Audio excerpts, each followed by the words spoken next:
Like it's 92 again and I got O's in the rentals. Little controversies like Glastonbury felt like the death spasms of an old way of thinking. Even in the world outside of music, things really were changing. For instance, there was Bill Clinton.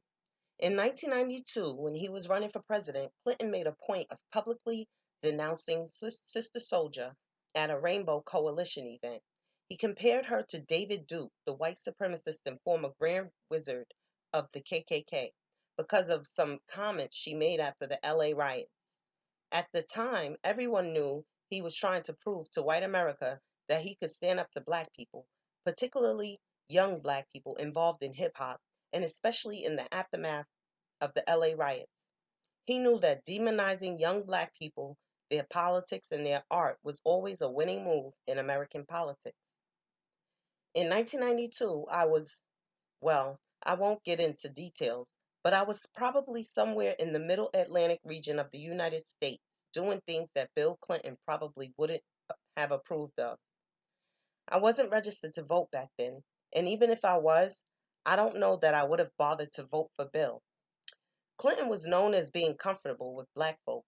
He played the sax on Arsenio Hall's show, and some people even talked about him as the first black president. He wasn't, of course. Even if he liked black people, whatever that means, back in 92, he saw people like me as a punching bag he could use to get votes from people nothing like me, people who hated me. In other words, he didn't see people like me at all. I can't say I saw him either. By 2008, I actually knew Bill Clinton. I first really sat down with him at the Spotted Pig.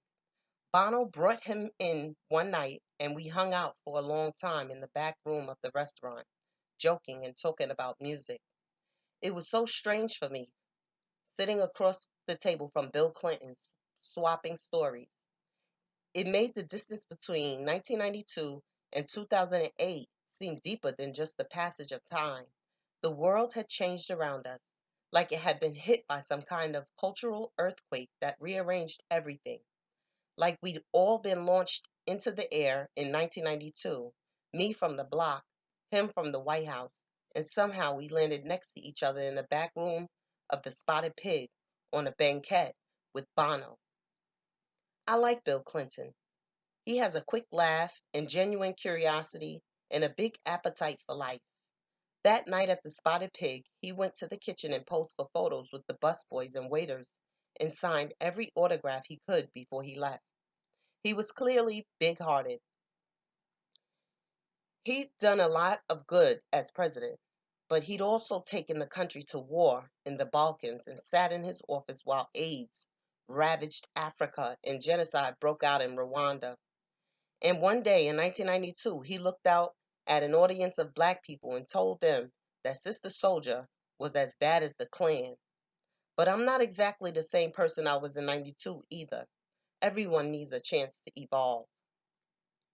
You got it. Fuck Bush. Another Clinton was running for president in 2008, but as much as I'd come to like the Clintons, I wasn't supporting Hillary, wasn't even considering it. I'd done some campaign events in 2004 when Kerry was running for president, but in 2008, for the first time in my life, I was committed to a candidate for president in a big way. A close friend of Barack Obama is a big fan of my music and reached out to someone in my camp to set up a meeting. This was still pretty early in the process, before the primaries had gotten started, and I hadn't really engaged with the whole thing yet or given any money to anyone or anything. All I knew was that I was sick about what had happened with this country since 9/11. The wars and torture, the response to Hurricane Katrina, the arrogance and dishonesty of the Bush administration. I sat down with Barack at a one on one meeting set up by my mutual friend and we talked for hours. People always ask me what we talked about, and I wish I could remember some specific moment when it hit me that this guy was special.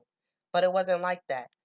It was the fact that he sought me out and then asked question after question about music, about where I'm from, about what people in my circle, not the circle of wealthy entertainers, but the wider circle that reaches out to my fans and all the way back to Marcy, were thinking and concerned about politically. He listened. It was extraordinary. More than anything specific that he said, I was impressed by who he was. Supporters of Barack are sometimes criticized for getting behind him strictly because of his biography rather than his policies. I thought his policies were good, and I liked his approach to solving problems. But I'm not going to lie. Who he was very important to me. He was my peer or close to it, like a young uncle or an older brother. His defining experiences were in the 90s in the projects of Chicago, where he lived and worked as a community organizer before going to Harvard Law School. He'd seen me, or some version of me, in those Chicago streets, and we lived around a lot of the same kinds of things over those years, although obviously from very different angles. I could see he wasn't going to be one of those guys who burned hip hop in effigy to get a few votes. He even had the guts to tell the press that he had my music in his iPod, and he was black. This was big. This was a chance to go from centuries of invisibility to the most visible position in the entire world. He could, through sheer symbolism, regardless of any of his actual policies, change the lives of millions of black kids who now saw something different to aspire to. That would happen one on the day he was elected, regardless of anything else that happened in his term. No other candidate could promise so much. Early on, there were a lot of influential black people who didn't think he could win and withheld their support. I got into some serious arguments with people I respect over supporting Barack over Hillary. But I could see what Barack in the White House would mean to kids who were coming up the way I came up. And having met the man, I felt like Barack wasn't going to lose. I ran into him again at a fundraiser at the LA Reid's house, and he pulled my coat. Man, I'm going to be calling you again. I was touring at the time for the American Gangster album, and when I hit the lyrics in Blue Magic, where I say fuck Bush, I'd segued into Minority Report, my song about Hurricane Katrina from the Kingdom Come album. The jumbo screen behind me would go black, and then up would come an image of Barack Obama. The crowd would always go wild. I would quickly make the point that Barack was not asking me to do this, and he hadn't. I didn't want him to get caught up in having to defend every one of my lyrics or actions. I've done some stuff even I have trouble explaining. I definitely didn't want him to have to. I didn't want my lyrics to end up in a question at a presidential debate. I knew enough about politics and the media to know that something that trivial could derail him. I thought a lot about that. There were people like Reverend Jeremiah Wright who caused trouble for Barack because of things they'd said or done in the past but refused to lay low, even when it was clear that they were hurting the cause. I was happy to play the bat and not draw attention to myself. I didn't need to be on stage or in every picture with him. I just wanted him to win. But he did eventually call me and ask me to help. It was in the fall of the year, and he told me he wanted to close it out like Jordan. So I did a bunch of free shows all over the country before the election to encourage young people to register to vote. I wasn't surprised at the historically low rate of voting among young black people because I'd been there myself. But I had to make it clear to them, if you want shit to get better in your neighborhood, you have to be the one who puts the guy in office. If you vote for him, he owes you. That's the game. It's a hustle. But even aside from all that, I told people this election is bigger than politics. As cliche as it might sound, it was about hope. This might offend my political connects. When I came to Washington for the inauguration, needless to say, the first inauguration of my life, I just wanted to soak it all in, every second of it. As soon as I walked into the lobby of the hotel where I was staying, the vibe was unlike anything I'd ever felt. People of all races and ages just thrilled to see each other. Beyonce performed at the Lincoln Memorial the day before the inauguration, and I decided to watch her from the crowd so I could feel the energy of the everyday people. It was unbelievable to see us. Me, Beyonce, Mary J. Blige, Puff, and other people I've known for so long, who represent people I've known my whole life, sharing in this rite of passage, one of America's grandest displays of pageantry. On the day on the day of the inauguration, I came down in the elevator of the hotel with Tata. An older white woman in the elevator with us turned and admired Tata's suit and gently straightened his tie. It wasn't patronizing at all. It felt as comfortable as if we were family.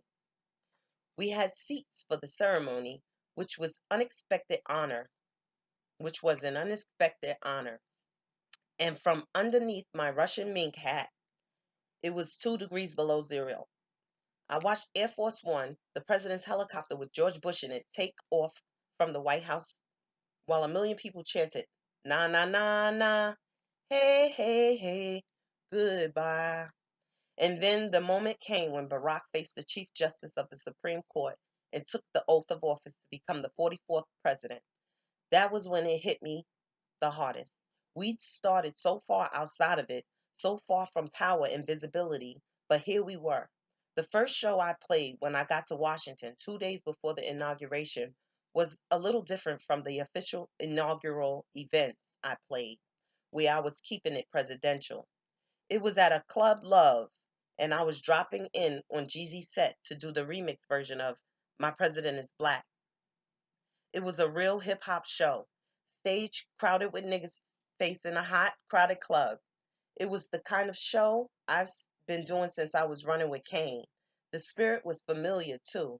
The crowd was rocking to the music, arms in the air, getting the rush from being so close to the performers, so close to one another. But it was also different. There were people waving small American flags back at me. And on stage, we were all smiling, grinning. We couldn't control it. JayZ had the funniest line of the night. "I know we're thanking a lot of people. I want to thank two people. I want to thank the motherfucker overseas who threw two shoes at George Bush. And I want to thank the motherfuckers who helped him move his shit up out the White House." Those lines, in fact, the whole performance, which someone posted up on the internet, would get twisted and cause a little stir among the right wing media in the days that followed, which only validated my initial decision to lay low during the campaign. But it was over now, and we'd won. Fuck it. It was a celebration. We all had chills. I remember when I was still campaigning that fall, doing shows all over for voter registration. At one show in Virginia, I was closing out my set and looked out at the audience, full of black kids, laughing and hopeful. I tried to focus on the individual faces in that crowd, trying to find their eyes. That's why I wanted Barack to win, so those kids could see themselves differently, could see their futures differently than I did when I was a kid in Brooklyn, and my eyes were focused on a narrower set of possibilities. People think there's no real distinction between the political parties, and in a lot of ways, they're right. America still has a tremendous amount of distance to cover before it's a place that's true to its own values, let alone to deeper human values. Since he's been elected, there have been a lot of legitimate criticisms of Obama.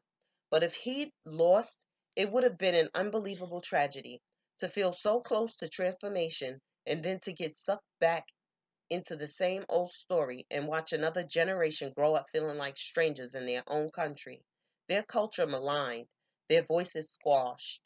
Instead, even with all the distance yet to go, for the first time, I felt like we were at least moving in the right direction, away from the shadows. There are no white people in Marcy projects. Bed-Stuy today has been somewhat gentrified, but the projects are like gentrification firewalls. When I was growing up there, it was strictly blacks and Puerto Ricans, maybe some Dominicans, rough Arabs who ran the 24-hour bodegas, pockets of Hasidim who kept to themselves, and the Chinese dudes who stayed behind bulletproof glass at the corner takeout joint. They supposedly sold Chinese food, but most people went there for the fried wings with duck sauce and the super sweet iced tea. When I started working in Trenton, we would see white people sometimes. They were definitely white crackheads. Desperate white people weren't any more immune to it than desperate black people or Latino people. They'd leave their neighborhoods to come to ours to buy it. You could tell they were looking for crack because they'd slow down as they drove through the hood instead of speeding up. Sometimes they hang around to smoke it up, make some new friends. But the truth is that in most neighborhoods, the local residents were the main customers, and the local residents tended to be black, maybe Latino. That didn't mean that white people were a mystery to me. If you're an American, you're surrounded in all sides by images of white people in popular culture. If anything, some black people can become poisoned by it and start hating themselves. A lot of us suffered from it, wanting to be light skinned with curly hair. I never thought twice about trying to look white, but in little ways, I was being poisoned too.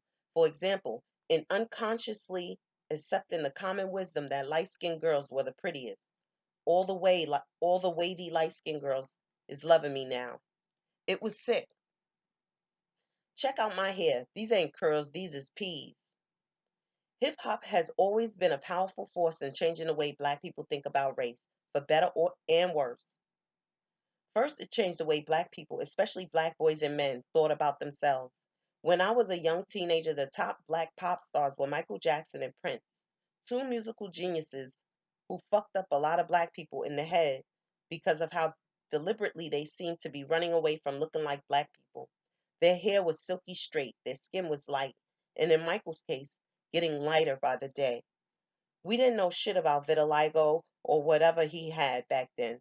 We just saw the big bouncy afro turn into a doobie and the black boy we loved turn white. But aside from Michael and Prince, who were so special that you could just chalk it up to their mad genius, we were getting hit with a stream of singers who weren't exactly flying the flag of blackness. The DeBarges and Apollonias and constant flow of Jerry curls. Male singers were taking the bass and texture out of their voices, trying to cross over and get some of Lionel Richie money. It wasn't their fault, and there was some good music that came out of that moment. Shout out to Albie Shore, but it wasn't exactly affirming. Until hip hop came along, Run DMC said it on one of their early songs, Rock Box. I never ever wore a braid. Got the peasiest hair and still get paid. Public Enemy made it even clearer. I'm black and I'm proud. I'm ready, I'm hyped, plus I'm amped. Even the Jerry Curl came back hard with hip hop. Ice Cube did America's Most Wanted, one of the hardest albums of all time, with the curl dripping down his neck. He turned it from a symbol of self hatred to the uniform of a black man at the bottom, which is really what it had become. He still cut that shit off by the time his next album came around. MCs were taking it back to the images from our childhood. The black exploitation heroes, the black power activists, the black aesthetic movement of the 1970s.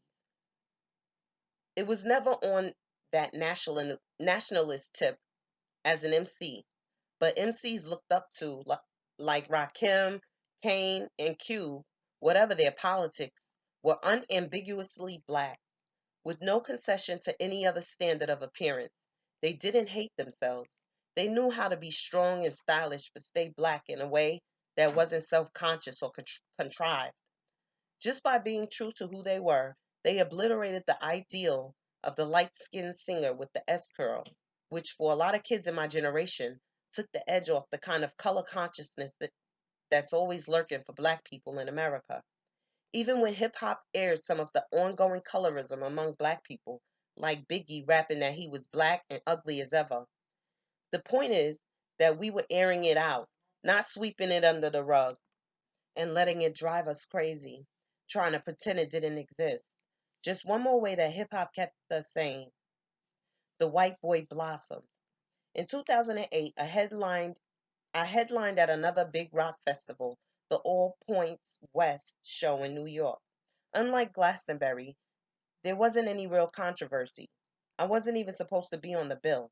I was filling in at the last minute for the original headliners, the Beastie Boys, because Ad Rock, one of the boys, had to drop out for cancer treatments. In their honor, I opened my show with the cover of their classic, Brooklyn Anthem, No Sleep Till Brooklyn. The crowd, which was standing in inches of mud at the torrential rain earlier in the day, was electrified and maybe a little surprised. I'd known the Beastie Boys for a while. We had a lot in common. We were all from New York and had a strong connection to the legendary Def Jam label.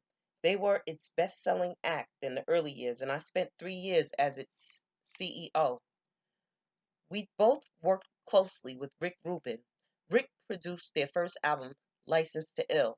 He produced 99 Problems for me on the Black album. In fact, Mike D of the Beastie Boys was in the studio for that recording session. But before I ever met him, I listened to their music. They were a different sort of group from the other acts of the mid 1980s, hip hop's first golden age.